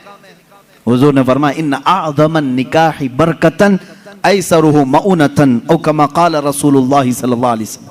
मेरे आका सल्लल्लाहु ताला अलैहि वसल्लम की हदीस है, फरमाते हैं सबसे ज्यादा उस निकाह में बरकत होगी जिस निकाह में खर्चा कम किया गया हो। हुजूर पाक सल्लल्लाहु अलैहि वसल्लम ने फरमाया। अब इसका मतलब कंजूसी नहीं, बखालत नहीं, जिसकी जितनी हैसियत है उस एतबार से करे, अपनी हैसियत से ज्यादा टांग भी ना फैलाए, और अल्लाह ताला ने नेमतें दी है तो बखालत भी ना करे, गुरबा और मसाकीन को खूब खिलाए। इसलिए कि अल्लाह के नबी सल्लल्लाहु ताला अलैहि वसल्लम के तकरीबन 11 निकाह, उसमें सब अलग अलग किस्म के हुए हैं। जब हजरत खदीजा से निकाह हुआ था, हुजूर की उम्र 25 साल की थी और आप तिजारत कर रहे थे और तिजारत का माल था। आप सल्लल्लाहु ताला अलैहि वसल्लम ने जो निकाह फरमाया उसमें लोगों की दावत भी हुई। एक निकाह हुआ हजरत सौदा रज़ियल्लाहु ताला अन्हा से, वो उस निकाह में सिर्फ खजूरें बांटी गई और कुछ भी नहीं। फिर हुजूर सल्लल्लाहु ताला अलैहि वसल्लम ने हजरत ज़ैनब से निकाह किया, हजरत मैमुना से निकाह किया, उसमें तो बकरा ज़बह करके वलीमा किया हुजूर पाक ने, और उतनी बड़ी दावत किसी और में नहीं। क्यों? ये मैं हालात बता रहा हूं। जब तुम्हारे पास माल था या माल आया है, उस एतबार से तुम्हें करने की इजाजत है, और जब ना हो तो कर्जा लेकर के दिखावा करने की इजाजत शरीयत ने नहीं दी है। शादियों के लिए इस तरह से लोग मकरूज हो जाते हैं। कई लोग ऐसे हैं जो अपनी पता नहीं अजीज अजीज चीजें उठाकर बेचते हैं, नहीं सिर्फ 4 लोगों में मुझे मुंह दिखाना रहता है, मुंह दिखाना रहता है, निकाह करना है बेटी का, निकाह करना है फलां का। और आज के मुआशरे से मैं नौजवानों से कहूंगा, मेरे सुनने वाले जितने नौजवान हैं, अगर नबी से मोहब्बत करते हो, इस मिलाद में एक अज़म कर लो, एक अहद कर लो, हम में से जिसका निकाह होगा, हम जिससे निकाह कर रहे हैं, हम ससुर के लिए बला बन के नहीं उतरेंगे। हाँ, आज बहुत सारे दामाद बला बन चुके हैं, बला हैं, वो वबा हैं, इसलिए कि बेटी एक बार दिया है और ये बीमारी जिंदगी भर की लगा लिया है। हाँ, कई लोग हैं ऐसे, कड़वी जरूर है मेरी बात, जिसने अपनी बेटी दिया है और वो पीछे लग गया है। कल ही एक खातून मेरे पास आई, शादी होकर के उसके 9 साल हुए हैं, बच्चे भी हैं, वो रोती हुई आई, कह रही है कि मेरी माँ, उसकी माँ बेवा है, उसके बाप का इंतकाल हो चुका था बरसों पहले, और बरसों पहले मेरे बाप की जो प्रॉपर्टी थी खानदानी, वो मेरी बेवा माँ को मिली है, वो कुछ लाख रुपए आ गए हैं। और जैसे ही मेरे घर में मालूम हुआ है, शोहर ने मुझे बाहर निकाल के घर भेजा है, जा तेरी अम्मा को जो प्रॉपर्टी में मिला है उसमें से 2 लाख मांग के लेके आ। मुआज़ल्लाह, भिखारियों से क्यों शादी करते हो? इस तरह के लोग जो अपनी औरत पर अपना महल सजाना चाहते हैं, उनकी हैसियत बहुत जलील है, बहुत जलील। मैं आपको बताऊं, तुम बर्बाद होना चाहते हो, जिसकी ख्वाहिश है वो मुझसे पूछ ले, मैं बता दूंगा। तौबा अस्तगफिरुल्लाह, कोई नहीं चाहेगा, हर कोई बरकत का रास्ता हमसे पूछता है, लेकिन ये रास्ता भी मैं बता देता हूं, जो अपना बिजनेस और अपनी बरकत सब बर्बाद करना चाहता है, उसके लिए बाज़ बुजुर्गों ने फरमाया, वह अपनी बीवी से जबरदस्ती उसका माल लेकर के बिजनेस में लगाया हो, वहीं से शुरुआत हो जाएगी नहुसत की। उसके दिल को तोड़कर जो माल ले जाकर के लगाओगे तो फिर वहां से, हाँ, बखुशी देना और बात है, पसंदीदगी के साथ देना और बात है। बहुत सारे लोग शादियों के बाद अपनी बीवियों पर दबाव डाल करके उनका सारा जेवर उठाकर ले जाकर रख देते हैं और उस पर तिजारत करने की कोशिश करते हैं। कहां की बरकत? किसी का दिल रो रहा है और तुम अपनी दुकान सजाने जा रहे हो। तुम्हें तो शादी इसलिए करने का हुक्म हुआ था, एक कमजोर मखलूक तेरे निकाह में आ रही है, तू कमा और उसे खिला। यहां उल्टा हो गया, उसी से तू कमाना चाह रहा है, ये उल्टा नहीं हो गया? बहुत सारे लोग ये इंतजार में रहते हैं, शादी होगी तो अभी मांगना क्या क्या है, कार मांगे कि बाइक मांगे और क्या क्या चीजें मांगे। उन भिखारियों से मैं कहता हूं, खटोरा लो और गली गली घूमो, हर जगह जाओ, 1 साल में बहुत कुछ मिल जाएगा। और अगर तुम्हें शर्म आती है तो मेरे अजीजों, एक खातून से और उसके बाप से इस तरह के मुतालबे हरगिज ना करो। हाँ, मांगने के तरीके भी अलग अलग हैं। पहले खुलकर मांगते थे, बोलते थे ये चाहिए, लिस्ट आती थी, सारी लिस्ट आती है खातून के घर में, ससुराल। लेकिन अभी कुछ नहीं, हमारी कुछ भी ख्वाहिश नहीं है, एक अच्छी शादी करके भेजो, अच्छी शादी करो। अच्छी शादी का मतलब डेनिसन में होना चाहिए। मैं तो यहां नाम ले रहा हूं, तुम दबा करके अपनी ख्वाहिशों का जिक्र करो और उसी में दबे लफ्जों में सारी चीजें हो। हमको कुछ मत देना, अपनी बेटी को ही जो कुछ भी देना है दे दो, हम उस पर नहीं कहेंगे। और बाप बेटी को जो जो दे बाद में ताना मारेंगे, क्या तेरा बाप इतना नाअहल है, तुझे एक वॉशिंग मशीन नहीं दिया, तुझे एक पलंग नहीं दिया, तुझे एक तिजोरी नहीं दिया, तुम तो कह रहे थे कुछ नहीं चाहिए। अजीजा ने गिरामी, ये भी तरीका भीख मांगने का ही है। भीख मांगने, ये जहेज की लानतों को खत्म करो। जो वो अपनी खुशी से ले आए वो उसका माल है, तुम्हारा नहीं। औरत जो अपने घर से लाती है वो उसका खुद का माल है, शोहर का नहीं, ना ससुराल का है। औरत जब तक चाहे उसे इस्तेमाल करे, वो इजाजत दे तो दूसरे इस्तेमाल करें। तुम शरीयत का मसला समझते हो? अगर उसकी इजाजत के बगैर किसी दूसरे ने इस्तेमाल किया उसके माल को, कल क़यामत के दिन उसकी पकड़ होगी, उसकी नेकियां जब्त की जाएंगी, तुम हुकूकुल इबाद में गिरफ्तार हो जाओगे। ये मसाइल हल्के नहीं हैं, इसलिए मेरे अजीजों वो और होंगे। मुझे यहाँ मालूम है कि ये रिवाज क्यों आए जानते हैं? यहाँ पर हिंदुओं के यहाँ ये माहौल है, जहेज की रस्म बहुत खतरनाक बला है उनके यहाँ। आज भी औरतें जलाई जाती हैं जहेज के नाम पर। बाज स्टेट ऐसे हैं आज वहां जहेज के नाम पर बहुत खतरनाक मामलात ससुराल वाले करते हैं। ये रस्म और रिवाज पहले से चली आई, जिसकी वजह से आप लोगों ने ये अडॉप्ट किया। वरना मैं कहता हूं नौजवानों को, अरब में जाओ, शादी करना मुश्किल हो जाएगा। हाँ, वहां पर तुम क्या मांगोगे? तुम्हें बाप एक फूटी कोड़ी भी नहीं देगा लड़की की, लड़की का बाप कुछ नहीं देगा, बल्कि प्लस लड़की तुमसे मांगती है 1 लाख रुपए मेहर में रख, तब मैं शादी के लिए तैयार होती। वहां औरतें मांगती हैं। सऊदी में तो आधा किलो पाव किलो सुन्ना मेहर में देना पड़ता है। बेचारे कितने नौजवान ऐसे कमाते कमाते मेहर की रकम 40 साल के हो जाते हैं। बाहर वहां अरब में आज भी ये रिवाज, औरत का हक है मांगना, मर्द क्या मांगेगा? यहां जो हमारा माशरा बदला है उसकी वजह हमारी सोहबत है, जो देख रहे हैं हम इधर उधर। ये सोहबत का असर है जो तुम्हारे यहां जहेज की लानत आ गई। इसे निकालो अपने हाथ से। और किसी भी औरत के घर उसके बाप पर बला बन करके नाजिल ना हो। जब तुम बाप बनोगे तुम्हें पता चलेगा एक जिगर के टुकड़े को, बेटी को रुखसत करना कितना सख्त तरीन मामला होता है। मेरे अजीजों, जिन बच्चियों को हम अपने गोदों में पाले होते हैं, उन्हें बड़ी किए होते हैं, उन्हें पढ़ाए होते हैं, खिलाए होते हैं, हर ईद बकरीद पर उन्हें पहनाए होते हैं, इन नन्ही सी कलियों को जब बाप रुखसत करता है तो उसका कलेजा टूट जाता है। फिर तुम जानते नहीं, उसके घर से पूरी की पूरी जात लेकर के आ रहे हो, फिर उस पर प्लस तुम्हें और माल भी चाहिए, पैसे भी चाहिए। क्या ये रिवाज हमारे यहाँ नहीं है? रस्म करो तो लड़की के घर में, शादी करो तो लड़की के घर में।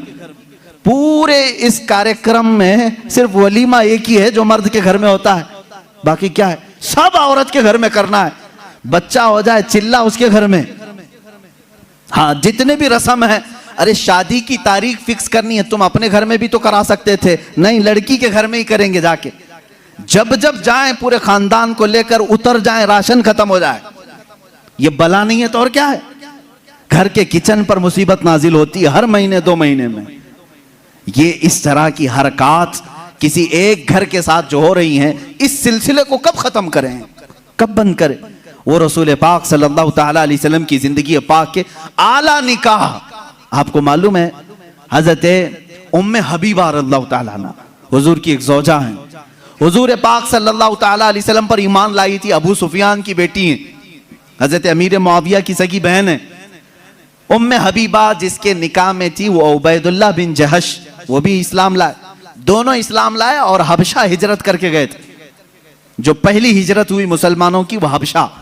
वहां जाने के बाद उनके साथ एक दर्दनाक मामला ये पेश आया कि इनका शोहर उबैदुल्लाह बिन जहश इस्लाम छोड़ करके ईसाई बन गया और शराब पीते पीते मर गया। उसी हालत में मुर्तद होकर मरा। हजरत उम्मे हबीबा के दिल में बड़ी चोट थी, बड़ा जख्म था। हुजूर पाक सल्लल्लाहु अलैहि वसल्लम को जब ये इत्तिला दी गई, उम्मे हबीबा एक तो अपना वतन छोड़कर हिजरत करके गई, दूसरा गम उसके शोहर ने दीन बदल लिया, तीसरा ये कि वो मर भी गया शराब की हालत में, अब वो तन्हा है परदेश में, उनका अपना वतन नहीं है। रसूल करीम सल्लल्लाहु ताला अलैहि वसल्लम ने वहां के बादशाह जो नज्जाशी, वो भी इस्लाम कबूल कर चुके थे, उनको खत लिखा, अपने पास से एक सहाबी को भेजा अपना वकील बना करके, कहा ए नज्जाशी ये मेरा वकील है, तुम्हारे दरबार में आ रहा है, उम्मे हबीबा बेवा हो चुकी, मेरे वकील की मौजूदगी में उम्मे हबीबा का निकाह मेरे साथ कर दो। हुजूर ने ये निकाह का ऑर्डर दिया वकील बनाकर।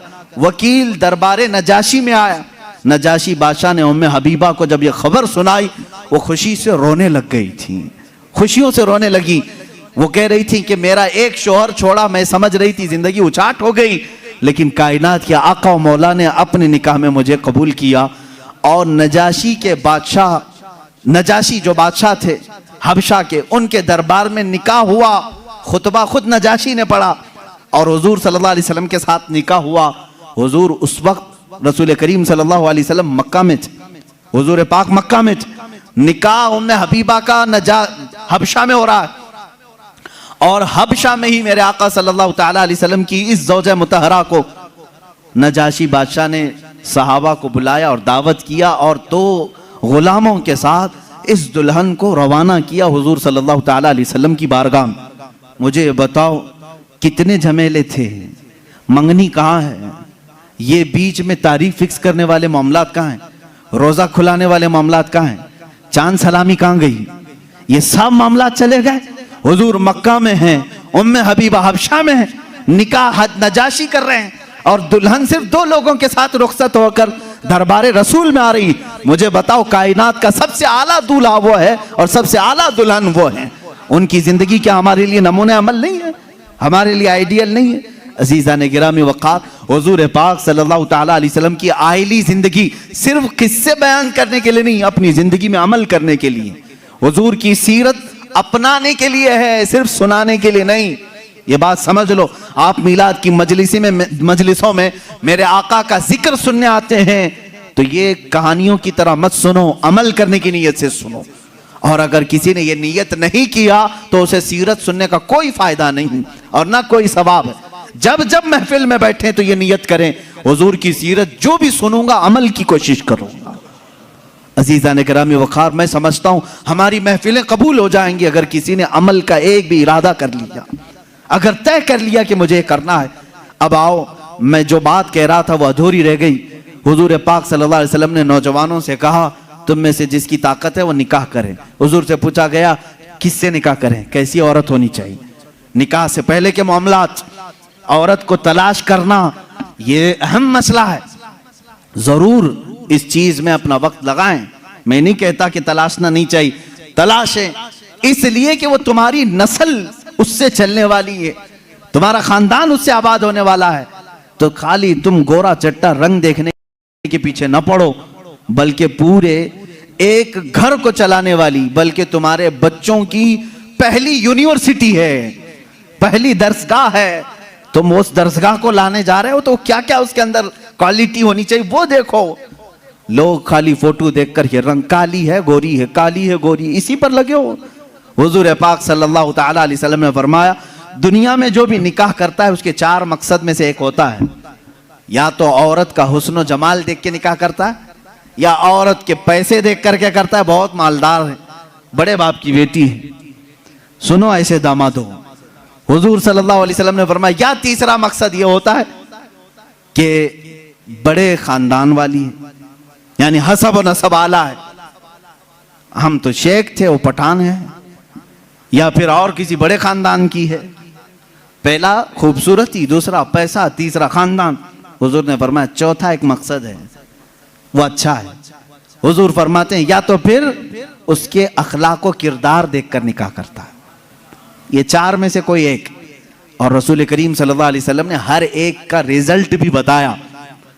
जिसने सिर्फ हुस्न और जमाल देखा और कुछ भी नहीं देखा, खूबसूरती देखी, मेरे आका फरमाते अन करीब अल्लाह उसे फितने में मुब्तला करेगा।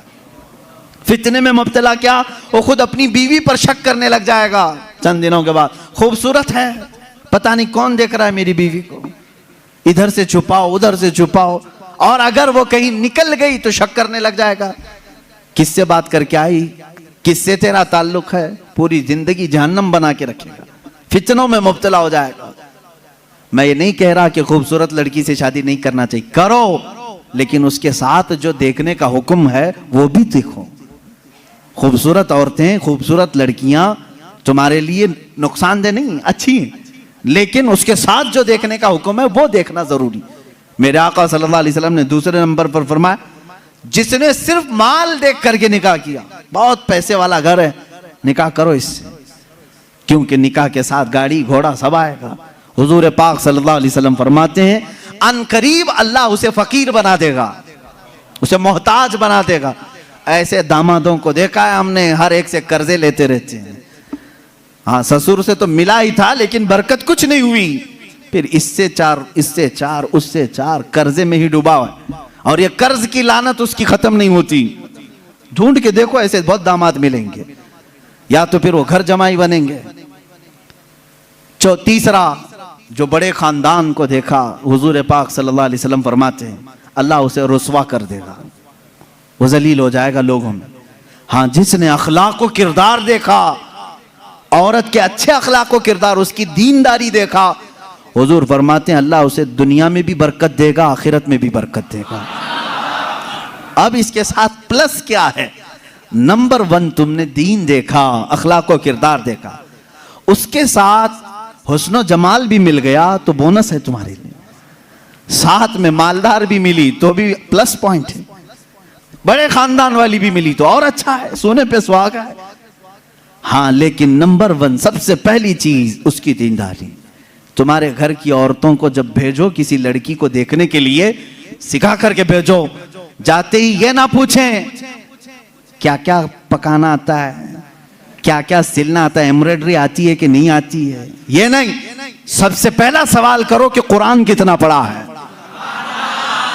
कुरान पाक तजवीद के साथ जानती है नहीं। पहला सवाल करो अपनी बहुओं से, उन सासों के लिए मैं कह रहा हूं, कढ़ाई लिखाई और सिलाई ये पूछना बाद की बात है, पहली चीज उसका दीन पूछो। और उसके बाद मेरे अजीजों, हम सब के लिए सबसे पहला सवाल ये है, उस खातून से ये पूछो कि अहले सुन्नत व जमात से क्या ताल्लुक है। औरतों की तरफ से मर्द के घर जाएं तो भी ये सवाल हो, इसलिए कि ये इश्क मुस्तफा की जड़ है, और जहां जड़ खराब हो तो फल नहीं आ सकते। ये सबसे पहला सवाल है कि उसके घर में दीन मुस्तफा कितना है, इश्क मुस्तफा कितना है, ये सबसे पहली चीज। अब याद रखना, जिस खातून को इस सवाल के साथ तुम लाए हो, उसकी जिंदगी पूरी अल्लाह रब्बुल इज्जत की जिम्मे करम पर है, फिर औलाद अल्लाह के जिम्मे करम पर है, हुस्न जमाल के साथ अल्लाह तुम्हें बाअखलाक औलाद अता करेगा, बाअखलाक औलाद अता करेगा। लेकिन ये तरीका शादियों का इस तरह से रखो, अगर लोगों को ये मालूम हो जाए ना, आज तुमने रिवाज बना लिया, लड़कियों को देखने आने से पहले सबसे पहले लड़के की अम्मा यही सवाल कर रही है, लड़के की बहन यही सवाल कर रही है, कुरान कितना पढ़ा है, तजवीद कितना पढ़ा है। 2-4 घरों में ये होने लग जाए तो देखो लड़कियों को सबसे पहले अब कुरान पढ़ाना शुरू कर देंगे। क्यों? सबको मालूम है नहीं पढ़ाएंगे शादी नहीं होगी। आज ये एम्ब्रॉयडरी क्यों करा रही हैं? इसलिए कि सवाल तुम पहले यही कर रहे हो, सिलाई आती है कि नहीं, सब लड़कियां सिलाई क्लास में क्यों जा रही, देखने वाले आकर के यही पूछ रहे हैं सिलाई कितनी आती, पकाई कितनी आती। इंडोनेशिया का माहौल मैंने देखा, इंडोनेशिया के हमारे बहुत सारे दोस्त हैं, सबसे ज्यादा मेरे ख्याल से हज पे आने वाले इंडोनेशिया लोग, इंडोनेशिया के लोग। क्यों जानते हैं? वहां जो भी लड़की देखने के लिए जाते हैं या लड़के को लड़की वाले देखने आते हैं, पहला सवाल करते हैं हज किया है कि नहीं। हज किया है तो बाप अपनी बेटी देता है, हाजी को दे रहा हूं। और इसी तरह लड़का भी फख्र करता है, मेरे तकरीबन 100 से ज्यादा इंडोनेशी दोस्त, सब की औरतें हज्जन है और वो खुद हाजी हैं। कहते हैं हमारे यहाँ शादी से पहले हज करा देते हैं, इसलिए कि इसी बेस पर शादी होती। ये कितने अच्छी चीज है कि दीन का सवाल हो रहा है, दीन पूछा जा रहा है। हाँ, ये तो तुमने लड़कियों से जाकर के घरों में पूछा कढ़ाई आती है, सिलाई आती है, पकाई आती है। और यही सवाल लड़की के घर वाले जब लड़के पर के पास आते हैं, क्या करते हैं? कौन सी ऑफिस में काम कर रहा है, परमानेंट जॉब है कि प्राइवेट जॉब है, कैसी जॉब है, ये सब सवालात तो है ही। लेकिन धीमे धीमे प्रॉपर्टी भी पूछते हैं, कहाँ कहाँ है, कितनी जायदाद है। खुद डायरेक्ट ना पूछे तो किसी से पूछवा लें, बाप की कितनी जायदाद है। ये सवालात हैं। इन बेसिस पर, इन बुनियादों पर जब शादियां होंगी तो खुरापात नहीं तो और क्या होगा। इस्लाम की जो मुकद्दस शादियां थी वो किस बुनियाद पर होती थी जानते हैं? एक वाकया मैं सुनाता हूं तुम्हें। शाह किरमान बड़े बुजुर्ग हैं, बड़े साहब कश बुजुर्ग किरमान के, उनके मुतालिक ये रिवायत है। वो मालदार भी थे, अपने वतन के सरदार भी थे।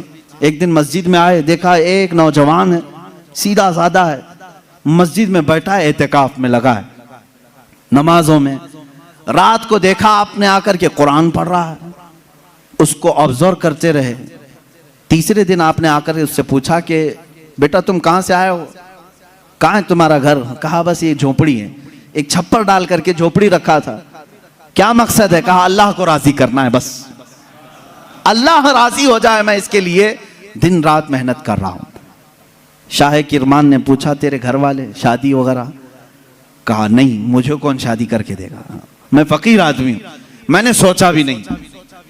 शाह किरमान की बड़ी हसीन और जमील बेटी थी। उनके निकाह के पैगामात शहजादों से आए थे, आपने दिया नहीं था बेटी को। शाह किरमान ने कहा मेरी बेटी है, क्या मैं तुझसे निकाह कर दूं? उसने कहा आप बड़ा रिस्क उठा रहे हो, मेरे पास क्या है, मैं दिन भर थोड़ी मेहनत करता हूं, थोड़ा खाने पीने का मिल जाए उसी पर मैं गुजारा करता हूं, बाकी मैं अल्लाह के लिए वक्त निकाल लेता हूं, इतना कमाता हूं जितना खाने के लिए हो जाता है बस। शाह किरमान ने कहा मैं राजी हूं। उसने कहा फिर सोच लें, आप मेरा घर देख लें। कहा मैं तुझे देख लिया बस काफी, घर कहां है तेरा? वो नहीं। अपनी बेटी से जाकर के कहा एक हसीन शहजादा मैंने तेरे लिए ढूंढ लिया। बेटी भी ऐसी नहीं कि चंचल हो, हुस्न की परी हो तो नाटक और नखरे आ जाए ना, शाह किरमान की बेटी थी। कहा बाबा जान आपने जो फैसला किया वो बिल्कुल सही होगा। कहां घर है? कहा झोपड़ी में है एक, बस जो फड़ लगा करके दरख्तों के एक झोपड़ी बनाया हुआ है। ये शाह किरमान की बेटी, वक्त के फरमा रवा वहां के सरदार और हाकिम की बेटी तैयार है। आपने जरूर उस नौजवान में कोई तकवा देखा होगा। कहा मगरिब में आए, मस्जिद में निकाह हो गया, मस्जिद में निकाह हो गया और दूल्हे से कहा आजा अपने घर, हमारे घर खाना खा ले और अपनी दुल्हन को लेकर अपने घर चला। निहायत सादगी से शादी हुई। दूल्हे की तरफ से कोई नहीं, मस्जिद के जो नमाजी थे वही आए, दुल्हन के घर पहुंचे। शाह किरमान की बेटी के यहां दावत हुई। रात को दुल्हन को लेकर ये आए झोपड़ी में। झोपड़ी में सिर्फ एक बिस्तरा लगा था, पर्दे का दरवाजा था, पर्दा गिराया और एक सुराही पानी की रखी हुई है जिसमें मटका जिसको कहें आप, उस पर एक आधी रोटी रखी हुई है सूखी। खातून आई, सबसे पहले पूरी झोपड़ी को देखती रही और उसके बाद पूछी ये रोटी किस चीज की है? कहा आज कमाई के लिए नहीं गया, आज शादी थी तो आज आधी रोटी खाया हूं, कल के लिए इसको रखा हूं, आधी रोटी बचा कर कल के लिए रखा हूं। वो रोने लगी। खातून कहती मुझे लगता है मेरे बाप ने गलत फैसला किया, मैंने तेरी बड़ी तारीफ सुनी थी। वो नौजवान कहता है मुझे मालूम था बड़े घर की औरतें हमारे साथ कैसे रह सकती हैं, तुम बड़े बाप की बेटी हो। वो शहजादी कहने लगी ना, बड़े बाप की बेटी बड़े घर की तमन्ना नहीं कर रही है, मुझे मेरे बाप ने कनाअत और तवक्कुल सिखाया है अल्लाह की जात पर। मुझे इस बात का एहसास हो रहा है कि मेरा निकाह मेरे बाप ने उस शोहर के साथ किया जो आज खा करके कल के लिए बचा रहा है। क्या तेरा इतना यकीन नहीं जो आज आधी रोटी दे सकता है वो कल भी तेरा रिस्क देगा? तवक्कुल तेरा क्यों नहीं अल्लाह की जात पर कि आज जो तुझे खिलाया वो कल भी खिलाएगा? तूने बचा करके इस तरह रखा तो मुझे एहसास हुआ। मेरे अजीजों, ये है वो इस्लामी शादियां, नौजवान इतना परहेजगार कि आई हुई खातून उससे बड़ी परहेजगार, उससे बड़ी मुतवक्किला, अल्लाह की जात पर यकीन रखने वाली। यहां सारी चीजें मैंने इसलिए सुनाए नौजवानों, जिंदगी सिर्फ हंसी खुशी, खेल कूद, पिकनिक, सैर सपाटे के नाम नहीं, एक दूसरे की जिंदगियों में उतर जाने का नाम है। एक बहुत ही एतमाद के रिश्ते का नाम है। दोनों के दरमियान इतना एतमाद हो, इतना भरोसा हो। अब शोहर और बीवी का भरोसा, एक और भी बात मैं बताऊं, बीवियां भी सुन रही होंगी, औरतें भी। जो औरत अपने मर्द से मोहब्बत करती है और जो मर्द अपनी औरत से मोहब्बत करता, सिर्फ मोहब्बत करने वालों के लिए पैगाम है, क्या तुम ये चाहते हो कि तुम्हारी बीवी हमेशा तुम्हारे साथ रहे? यहां हो सकता है आप डर करके बोले या खुशी से बोले, कुछ भी बोलो आप, लेकिन जो मोहब्बत करने वाला वो कहेगा हाँ मुझे तो रहना है। बाकी जिसके लिए आफत है वो तो कुछ भी बोलेगा। औरतें जो मोहब्बत करने वाली, मैं ये कहूंगा, क्या तुम चाहती हो कि तुम्हारा शौहर भी हमेशा तुमसे मोहब्बत करे और तुम हमेशा उसके साथ रहना चाहती हो? तो मेरे अजीजों, बुजुर्गों ने लिखा है, वो कितने बेवकूफ हैं वो लोग जो आपस में एक दूसरे से मोहब्बत करते हैं। दुनिया में हर औरत चाहती है कि मेरा शौहर छोड़ के कहीं ना जाए। मर्द ये चाहता है कि मेरी औरत मेरे अलावा किसी और को ना देखे। उन दोनों के लिए ये चाहिए कि कल क़यामत के दिन जब फैसला हो जाए, मेरे आका सल्लल्लाहु अलैहि वसल्लम ने फरमाया, अगर दोनों की नेकियां आ गई, पास हो गए, तो जन्नत में भी अल्लाह ताला उन्हें साथ रखेगा। और अगर उसमें से एक बेनमाजी था तो मर्द दोज़ख में जा रहा होगा, औरत जन्नत में जा रही होगी। औरत बेनमाजी थी, मर्द नमाजी था, मर्द जन्नत में जा रहा होगा, औरत दोज़ख में जा रही होगी। मैं ये समझता हूं मोहब्बत करने का एक तकाजा ये होनी चाहिए कि जब दुनिया में हम एक दूसरे को छोड़कर रहना पसंद नहीं करते, तो एक दूसरे को नेकियों की इतनी तलकीन करो कि कल क़यामत के दिन भी नाम पुकारा जाए तो हमारा दोनों का नाम जन्नत में जाने वालों में हो। मैं भी उसके साथ हूं, वो मेरे साथ हो, ये मोहब्बत है। औरत को चाहिए कि अपने मर्द को नमाजों की तलकीन करे, मर्द को चाहिए कि अपनी औरत को नमाजों की तलकीन करे। ये है इस्लामी जिंदगी, जिसमें आप खुशियों की और बहुत सारी मुसर्रतों की बहारें देखेंगे। अल्लाह के नबी सल्लल्लाहु तआला अलैहि वसल्लम की आइली जिंदगी और आपकी अज़दवाजी जिंदगी पर मुझे आज गुफ्तगू करनी थी। जो कुछ भी मैंने कहा है मेरे अजीजों, ये नमूने अमल है हमारे लिए। अल्लाह रब्बुल इज़्ज़त हमारे सबके बच्चों के मुस्तकबिल नेक फरमाए।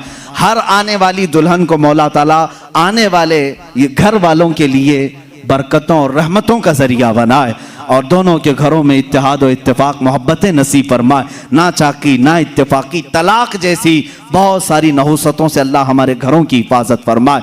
अल्लाह रब्बुल इज़्ज़त हमारी इन महाफिल की बरकत से हर एक की ज़िंदगी खुशहाल फरमाए। जिनकी बीवियां बदकार हो चुकी हो, मौला उन्हें सीधे रास्ते पर ला।